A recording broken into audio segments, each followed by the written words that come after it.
सो यहाँ पे हम बात करेंगे तेजस मार्क 2 के बारे में, जिसको लेके इंडिकेशन ये है कि जो फर्स्ट फ्लाइट है वो इस साल के Q2 के एंड तक या फिर Q3 में होते हुए दिखेगा। तो ये जो एक पॉसिबिलिटी है वो बन सकती है तेजस मार्क 2 के लिए। जो प्री फ्लाइट फेज है स्पेशली PV1 के वो चल रहे हैं, देन जो ग्राउंड टेस्टिंग है वो होगा, फिर जो सर्टिफिकेशन एक्टिविटी है वो कंडक्ट होंगी। तो जो यहाँ पे पॉसिबिलिटी बन रही है इन सभी को पूरा करने के बाद इस साल के Q3 में पहली फ्लाइट की वो पॉसिबल है, अगर जो सभी चीजें है वो प्लान तरीके से जाते हैं। तो इसका मतलब ये भी होता है कि जो डिजाइन है, एरोडायनामिक कॉन्फ़िगरेशन है वो लॉक्ड हो चुके हैं, जो इसके रिग्स है स्ट्रक्चरल डिजाइन से वो वैलिडेट हो चुके हैं, ऑल इन ऑल जो आर्किटेक्चर है वो फाइनलाइज हो चुका है। तो मतलब कोई भी जो बड़ा रीडिजाइन है वो अब नहीं होगा, माइनर चेंजेस हो सकते हैं। तेजस मार्क 2 हम सभी जानते हैं कि मार्क 1 से कम्प्लीटली एक अलग फाइटर एयरक्राफ्ट है। ये एक मीडियम वेट कैटेगरी का एयरक्राफ्ट है जिसको भारत पहली बार बना रहा है। मतलब ये होता है कि यहाँ पे जो एयर फ्रेम है वो मार्क 1 से बड़ा है, ज्यादा ये फ्यूल कैरी कर रहे होंगे, जो पेलोड है वो यहाँ पे हायर कैपेसिटी में है, और जो इंजन है वो पावरफुल इंजन है F404 के कंपैरिजन में। सो ये एक इंडिकेशन है जहाँ पे दिख रहा है कि इंडिया एक लाइट फाइटर एयरक्राफ्ट डेवलपर से मूव करके जो मीडियम वेट कैटेगरी है, medium wait multi road platform है, उसकी तरफ जा रहा है। और ये एक स्टेपिंग स्टोन भी रहेगा स्पेशली एमका मार्क 1 के लिए।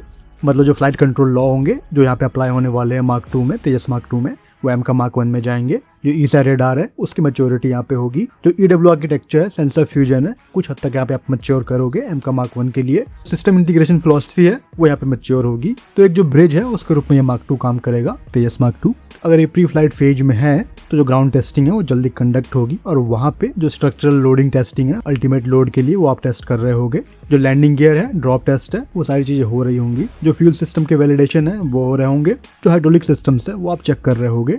जो भी फ्लाइट कंट्रोल लॉ है, इंजन का इंटीग्रेशन है वो आप ग्राउंड पे करोगे, और जो EMC टेस्टिंग है जो कि क्रिटिकल एलिमेंट है वो भी आप यहाँ पे टेस्ट करोगे इन प्री फ्लाइट फेज में। तो जो FCS है वो यहाँ पे मैच्योर हो चुके हैं तेजस मार्क 1 से। जो मिशन कंप्यूटर है वो अपने स्केल कर लिया हुआ है, मार्क 1 से आप आगे बढ़ चुके हो। मिशन कंप्यूटर का जो मार्क 2 है और DFCC का जो मार्क 2 है वो भी आप बना चुके हो। तो यहाँ पे जो पहली फ्लाइट होगी वो लिमिटेड सेंसर के साथ ही होगी, बेसिक वर्जन में ही होगी। उसके बाद जो वैलिडेशन है जैसे जैसे मिलता जाएगा वैसे वैसे जो नए सेंसर्स है वो आप इंटीग्रेट करते जाओगे। तेजस मार्क 2 हम सभी जानते हैं कि यहाँ पे जो इस्तेमाल है जिगलेस मैन्युफैक्चरिंग का वो आप कर रहे हो, जिससे कि कहीं की जो वेट का रिडक्शन है वो भी कुछ हद तक हुआ है। बेसिकली जो इस टाइप की मैन्युफैक्चरिंग होगी वहाँ पर जो फिक्स्ड असेंबली है जिग की वो आप नहीं कर रहे होते हो, जो कि आपने मार्क 1 में किया था। मार्क 1 में जो फिक्सचर थे वो हैवी थे, जो कि डिफरेंट पार्ट को होल्ड कर सकते थे, लेकिन मार्क 1 में जो टॉलरेंस लिमिट थी वो काफी कंजर्वेटिव थी मिसअलाइनमेंट को अवॉइड करने के लिए। और इसकी वजह से क्या हो रहा था कि जो एडिशनल मार्जिन है वो आप लेके चल रहे थे, जो मेंबर्स के इस्तेमाल हो रहे थे वो थिकर थे, और जो शिम्स थे वो भी आपने इंक्लूड किया हुआ था गैप को फिल करने के लिए।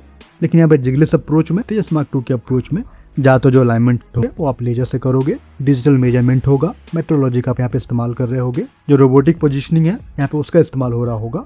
तो इन सभी के रिजल्टेंट के रूप में जो सिम्स होंगे वो आप काफी कम इस्तेमाल करोगे टॉलरेंस को कंपनसेट करने के लिए। ऑलरेडी यहाँ पे जो मार्जिन होगा वो काफी नैरो होगा। सो ये सारी चीजें डिजिटली करने की वजह से जो स्ट्रक्चरल ओवर डिजाइन है वो आप कम करोगे, क्योंकि हर चीज यहाँ पे डिजिटल है, कैलकुलेटेड है, जिससे कि जो लोड पाथ होंगे वो क्लीनर यहाँ पे होंगे। तेजस मार्क 2 के लिए हम सभी जानते हैं कि जो इसकी फंडिंग है तकरीबन 10,000 करोड़ रुपए। CCS का जो अप्रूवल है वो 2022 में ही हुआ है। हालांकि जो कॉन्सेप्टल डिजाइन है वो आप 2010 से कर रहे हो, लेकिन जो ऑफिशियल अप्रूवल है, CCS का अप्रूवल है, वो 2022 में ही आया है। तो इसके आने के बाद जो प्रोटोटाइप बिल्डिंग फेज है उसमें आप गए हो, फिर जो फुल स्केल टेस्टिंग है वो होगी, देन जो मीडियम फ्लाइट है वहाँ पे आप जाओगे, उसके बाद जो सर्टिफिकेशन है और प्रोडक्शन रेडीनेस है उसकी तरफ आप जाओगे। अगर जो फर्स्ट फ्लाइट है वो 2026 के Q3 में कंडक्ट हो जाती है तो अगले 3 से 4 सालों में जो सर्टिफिकेशन है वो आप तय करोगे, जहाँ पे जो नेवल का एक्सपेंशन है, जी लिमिट, ऑल्टीट्यूड है, स्पीड है, वो सब चीज़ आप वैलिडेट कर रहे होगे। जो रडार है, एवियोनिक्स है, उन सब की आप जो पीक लिमिट है वहाँ तक जाओगे, और जो मीन टाइम टू फेलियर है वो आप ऑब्टेन करोगे सभी सिस्टम्स के लिए।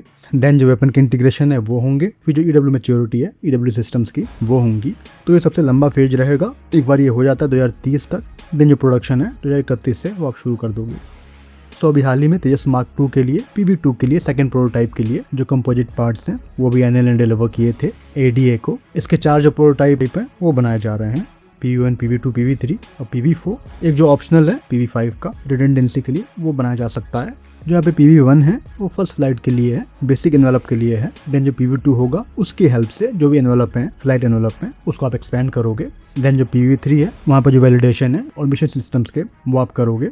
देन जो PV4 है वेपन इंटीग्रेशन के लिए इस्तेमाल किए जाएंगे, और जो ऑपरेशनल टेस्टिंग है उनके लिए इस्तेमाल किए जाएंगे।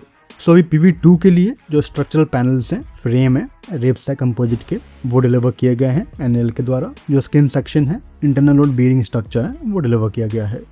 सो होपफुली जिस तरह से जो MWF है तेजस मार्क 2 प्लान है वो उसी प्लान पे चलता है, कोई डिविएशन नहीं आता है या सेटबैक नहीं आता है। तो उम्मीद रहेगी कि 2026 के Q3 में जो फर्स्ट फ्लाइट है वो कंडक्ट होते हुए दिखेगी।